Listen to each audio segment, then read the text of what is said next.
Mtazamaji anazindua rasmi kampeni yake barani Afrika ya kuwania uenyekiti wa Tume ya Afrika AUC. Mtazamaji, picha unazoziona moja kwa moja ni kutoka taifa hilo la Ethiopia, mji wa Addis Ababa, ambapo leo hii Raila Odinga anazindua rasmi kampeni yake. Sasa tusikize anachokisema Raila Odinga.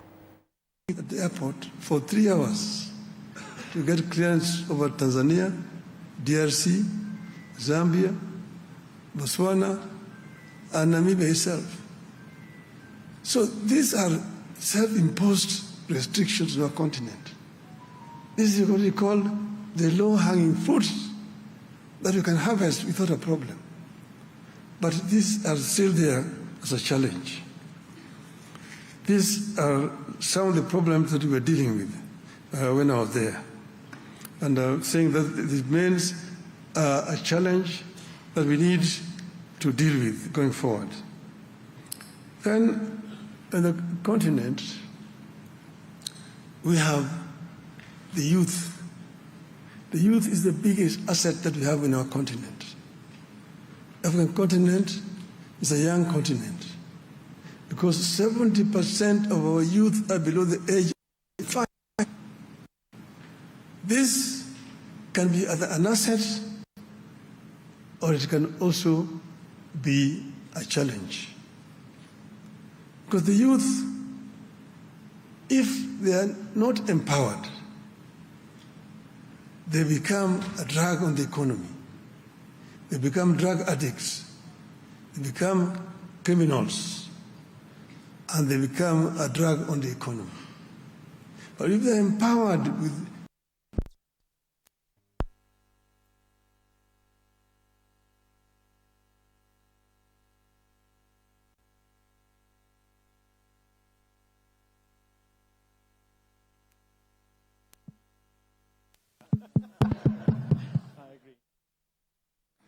Thank you.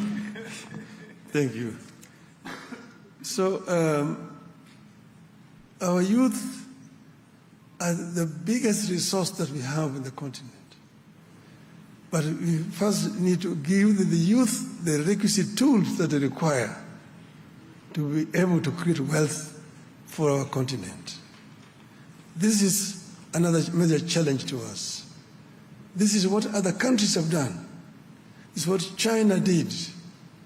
China empowered the youth and gave them skills so that when they opened up their economy, the big manufacturing companies rushed to China because they saw there highly skilled and cheap manpower and also cheap raw materials. So you go to China, all the major manufacturing companies are in China.